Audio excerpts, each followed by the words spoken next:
Engkau Allah yang luar biasa Tuhan, Engkau ajaib, Engkau Allah yang besar dalam hidup kami Tuhan. Dan Engkau satu-satunya yang kami tinggikan, satu-satunya yang layak kami sembah Tuhan Yesus. Haleluya. Besar dan ajaiblah karyamu, adil dan benar jalanmu,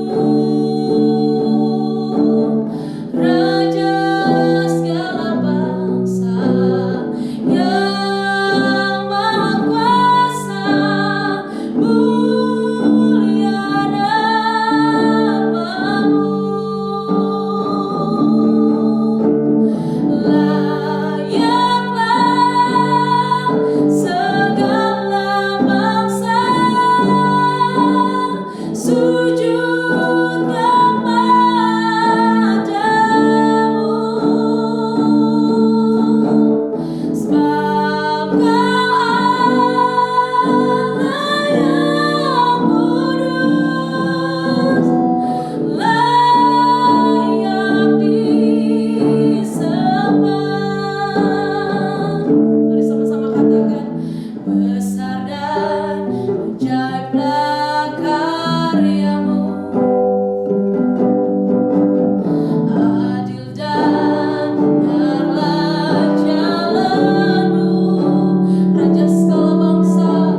puji-pujian kami dalam nama Tuhan Yesus. Haleluya. Amin. Puji nama Tuhan, kita akan memuji dan memuliakan nama Tuhan. Mari sama-sama kita menaikkan pujian bagi Tuhan. Katakan, Tuhanlah kekuatan dan mazmurku.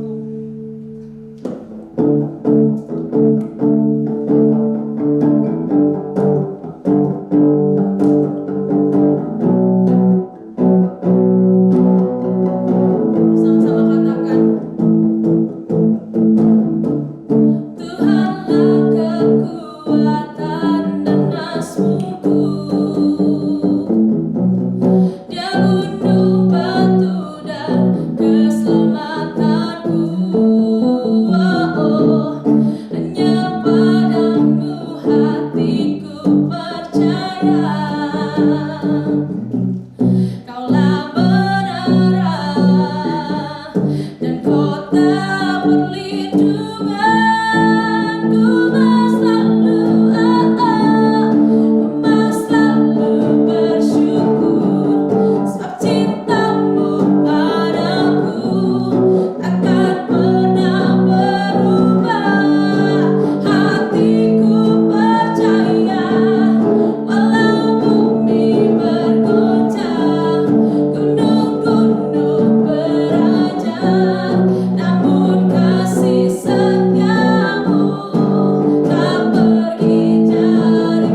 semuanya.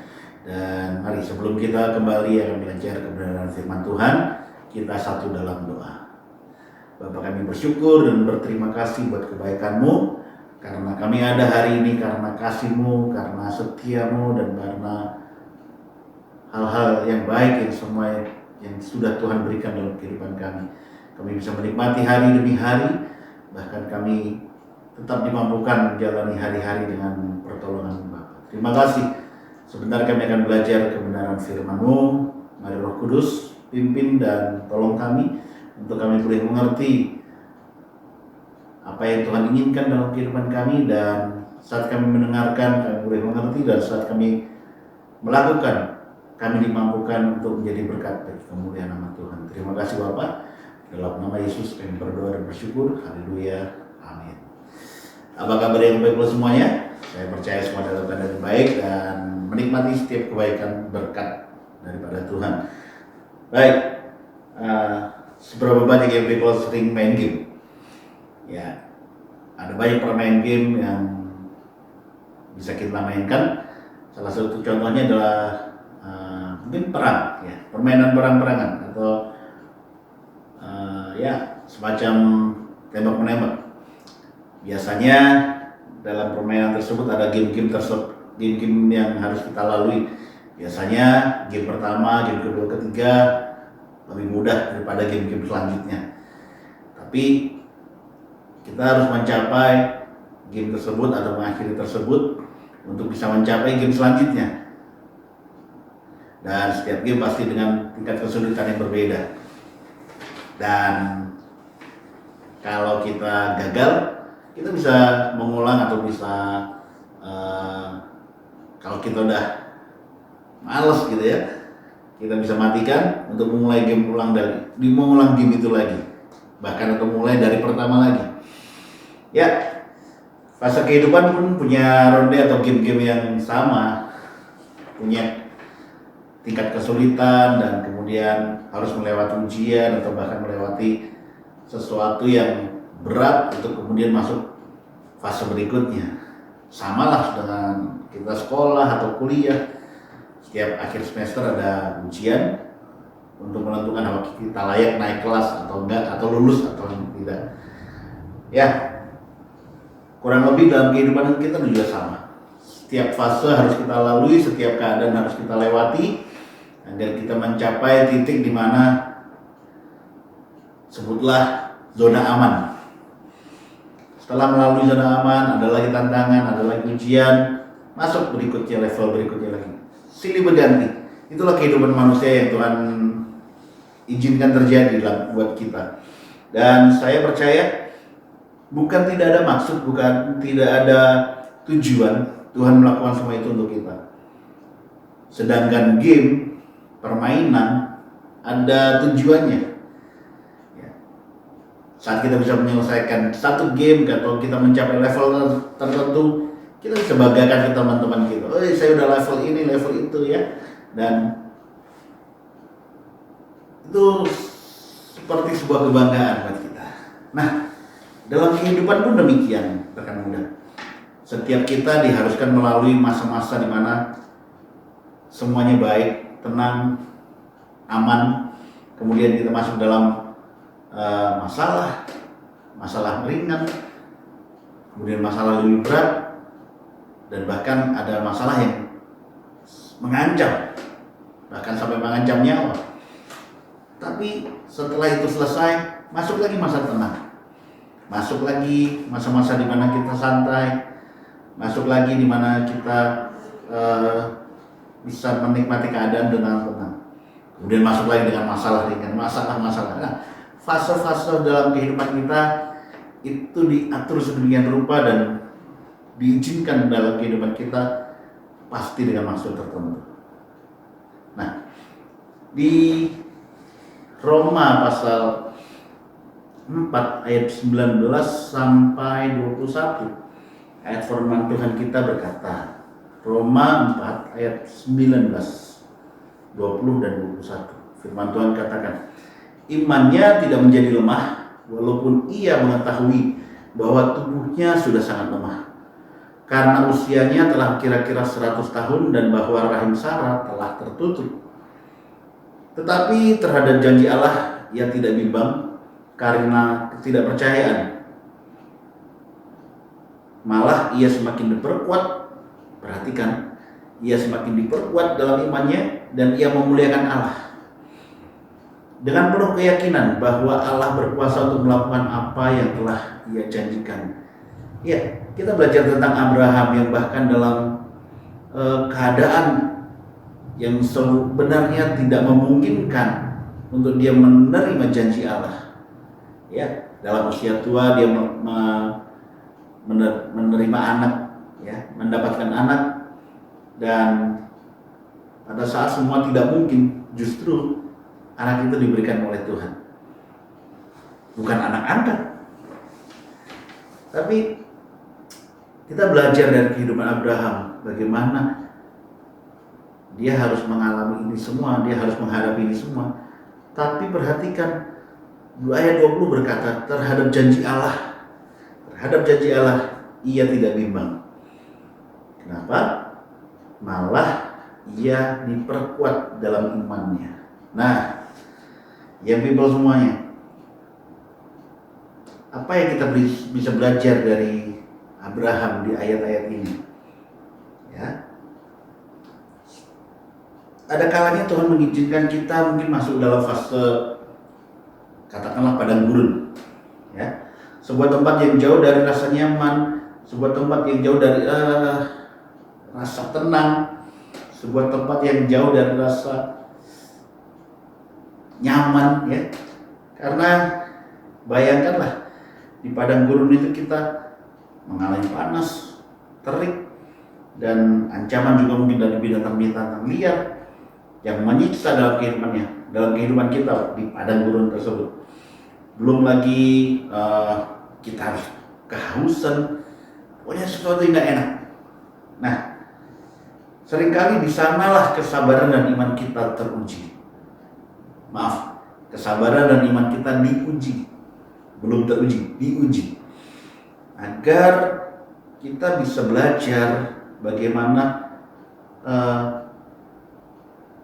ada di keadaan tersebut dan tidak bersungut-sungut. Nah, rekan muda, fase padang gurun biasanya mendatangkan situasi di mana membawa kita dalam situasi di mana kekuatan dan kemampuan atau kepintaran kita jadi tidak ada artinya. Ya, kebiasaan kita menyelesaikan masalah begitu masuk dalam padang gurun itu semua tidak ada artinya, seolah-olah tidak ada artinya. Di sanalah iman kita benar-benar diuji oleh Tuhan. Di saat seperti itu kita seharusnya mulai sadar bahwa satu-satunya cara untuk bisa melalui fase padang gurun adalah berharap dan bergantung penuh pada Tuhan. Ya, begitu banyak tokoh-tokoh Alkitab yang harus mengalami masa-masa padang gurun dalam hidup mereka. Tapi setelah mereka keluar dari padang gurun, mereka menjadi seorang yang sangat luar biasa. Nah, saya percaya saat padang gurun itu diizinkan terjadi dalam hidup kita semuanya, ada satu tujuan. Seperti tema kita, semakin teruji, ya, semakin teruji di dalam Tuhan. Nah, untuk apa sih sebenarnya Tuhan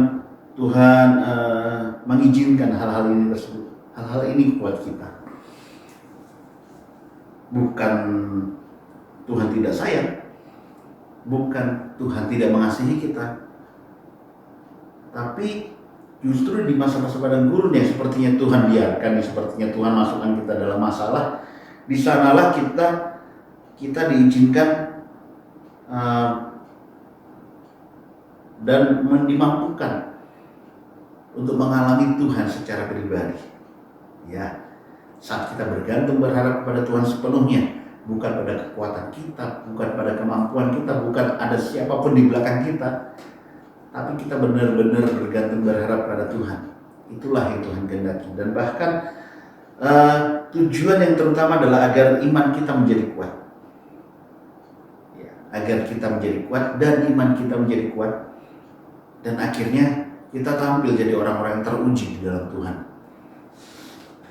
Ujian bukan tujuan untuk menjatuhkan kita, tujuan untuk mengajar kita, bahkan mengingatkan kita bagaimana kita harus bertahan, bagaimana kita mengingat semua janji Tuhan. Ujian adalah masa praktek, masa padang gurun adalah masa praktek. Kalau kita ingat kebaikan Tuhan, janji Tuhan, di padang gurun inilah kita praktekkan bagaimana kita bergantung harap pada Tuhan, berseru pada Tuhan, dan berserah pada Tuhan, berseru dan berserah kepada Tuhan. Nah, sobat muda, saya ingin kita coba buka Kejadian pasal 12. Kejadian pasal 12. Menarik ayat-ayat ini.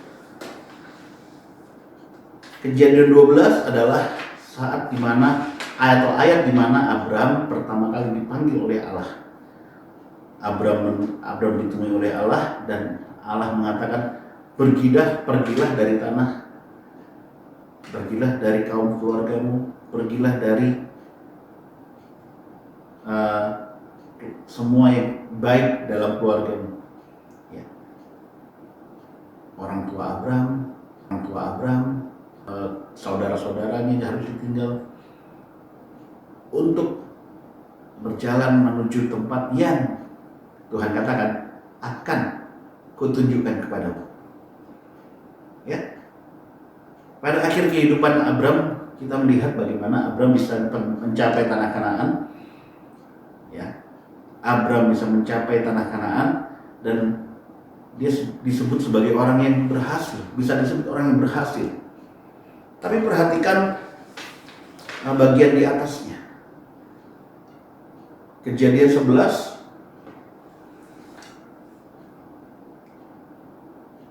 dari pasal 31 lah kita belajar. Atau satu pikir lingkup ini, daftar keturunan Terah.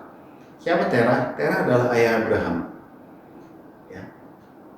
Perhatikan ayat 28. Ketika Terah ayahnya masih hidup, matilah Haran di negeri kelahirannya di Ur Kasdim. Ya. 31 ya. Lalu Terah membawa Abraham, anaknya serta cucunya, Lot yaitu anak Haran, dan Sarai menantunya istri Abraham, anaknya. Perhatikan, ia berangkat bersama-sama dengan mereka dari Ur Kasdim untuk pergi ke tanah Kanaan. Perhatikan, untuk pergi ke tanah Kanaan. Lalu sampailah mereka di Haran. Di sana Terah menetap. Perhatikan, kalau Abraham mencapai Kanaan, perhatikan, Terah punya keinginan yang sama untuk pergi ke tanah Kanaan. Tapi perhatikan, Terah tidak sampai ke tanah Kanaan, tetapi dia berhenti di tanah Haran. Artinya apa? Terah tidak berhasil sampai ke tujuannya, tapi Abraham berhasil sampai ke tujuannya. Perhatikan, Terah punya keinginan yang sama, tanah Kanaan. Tapi mengapa justru Abraham yang bisa sampai ke tanah tersebut, sedangkan Terah tidak? Karena Abraham ditolong dan dipimpin oleh Tuhan. Dan selama dalam pimpinan Tuhan, dia bukan tidak masuk dalam masa susah, masa sukar, bukan. Justru dia dipimpin Tuhan masuk ke masa-masa padang gurunnya. Masa-masa di mana dia tidak mengalami hal yang baik, hal yang tidak enak, hal yang mungkin sulit buat dia. Bayangkan, Abraham harus pergi dengan keluarganya ke tanah yang belum ditunjukkan oleh Tuhan. Tapi Abraham dengan percaya mengikut Tuhan. Artinya apa? Adalah sangat penting kita dilatih memiliki iman yang teguh, memiliki iman kepada Tuhan yang kokoh. Karena saat Tuhan katakan sesuatu dan kita ikuti dengan benar, ikuti dengan tekun, maka kita akan mencapai apa yang Tuhan akan berikan. Mencapai tempat di mana Tuhan tunjukkan, dan tempat itu menjadi milik pusaka. Abraham menikmati milik pusakanya sendiri di tanah Kanaan. Karena apa? Karena Abraham tahan uji. Dia tekun. Dia banyak mengalami masalah, dia banyak mengalami pergumulan. Ya. Dia mengandalkan Tuhan dalam perjalanannya. Dia mengandalkan Tuhan dalam setiap langkahnya. Ya. Dalam setiap kehidupan yang dia alami selama di masa padang gurun sebelum dia mencapai tanah Kanaan. Dia benar-benar bergantung harap kepada Tuhan. Di setiap tempat yang dia tuju, perhatikan, Abraham membangun mezbah, di mana artinya adalah di setiap tempat dia berjalan atau mengakhiri satu fase dalam hidupnya, dia bersyukur kepada Tuhan. Masuk lagi ke tanah berikutnya, satu fase lagi dia bersyukur kepada Tuhan. Proses padang gurun adalah sebuah proses yang penuh perjuangan.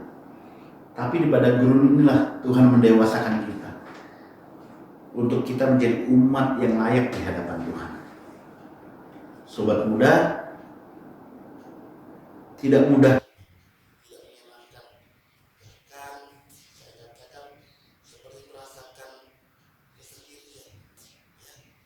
Saat kita punya masalah, saat nggak ada orang yang bisa ngerti, itu seperti kita di padang gurun. Tapi saat kita tetap kokoh dalam iman kita tetap percaya penuh kepada Tuhan, kita akan bisa melaluinya. Nah, fase pertama kita sudah belajar dengan pertolongan Tuhan. Fase kedua tentunya menjadi pengalaman. Saat kita berharap kepada Tuhan, kita bisa berhasil. Tahap berikutnya pun demikian. Kita harus bisa membiasakan diri berharap penuh, membiasakan diri bergantung penuh pada Tuhan. Lewat masalah, akhirnya kita benar-benar bisa teruji. Iman kita juga semakin kuat dan hubungan kita dengan Tuhan pun semakin kuat. Saya percaya, mungkin sobat rekan muda, mungkin sobat muda semua mungkin saat ini ada dalam pergumulan. Dan sekali lagi apa yang saya percaya adalah kalau itu benar, kalau rekan muda masuk dalam masa pergumulan, itu tidak lepas dari kendalinya Tuhan. Tuhan tetap memantau kehidupan kita. Tuhan tetap memperhatikan kehidupan kita. Secepat engkau mengangkat tangan kepada Tuhan, secepat itulah pertolongan Tuhan datang. Dan semakin sering kita membiasakan diri masuk dalam pergumulan dan cepat minta tolong kepada Tuhan, semakin teruji iman kita.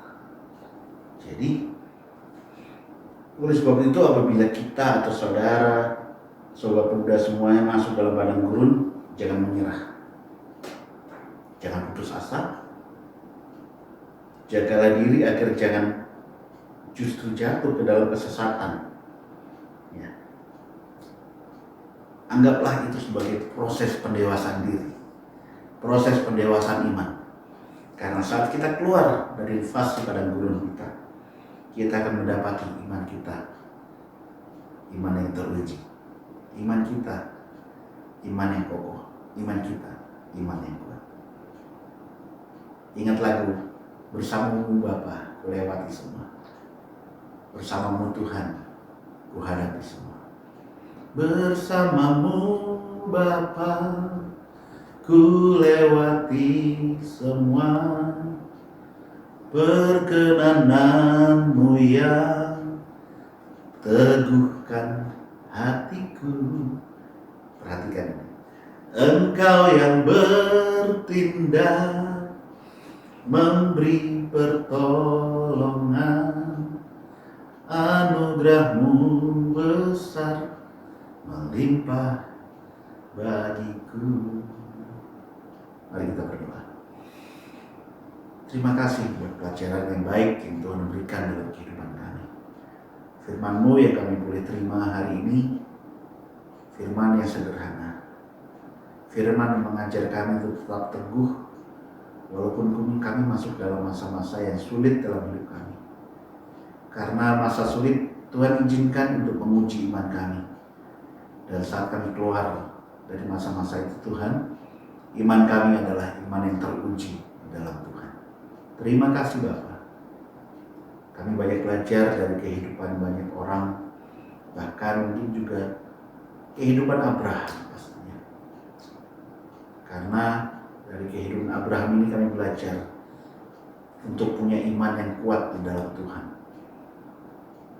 Terima kasih Bapak, terima kasih. Kami semua atau mungkin rekan-rekan muda yang ada dalam pergumulan saat ini atau mungkin juga masuk dalam masa padang gurun, kuatkan dan teguhkan hati kami agar iman kami kokoh tetap kuat di dalam Tuhan. Dan saat kami keluar dari fase kehidupan kami ini, fase padang gurun, kami bukan menjadi pribadi yang lemah atau bahkan sombong, tapi iman kami kuat dan hidup kami tetap rendah hati di hadapan Tuhan. Terima kasih Bapak. Ini doa syukur kami. Ini iman percaya kami bahwa Tuhan pasti menolong setiap kami yang ada di fase-fase padang gurun Bapak. Karena saat kami keluar, kami boleh berkata, Tuhan sungguh penolong dalam kehidupan kami. Terima kasih Bapak. Dalam nama Tuhan Yesus kami berdoa dan bersyukur. Haleluya. Amin. Tuhan Yesus memberkati.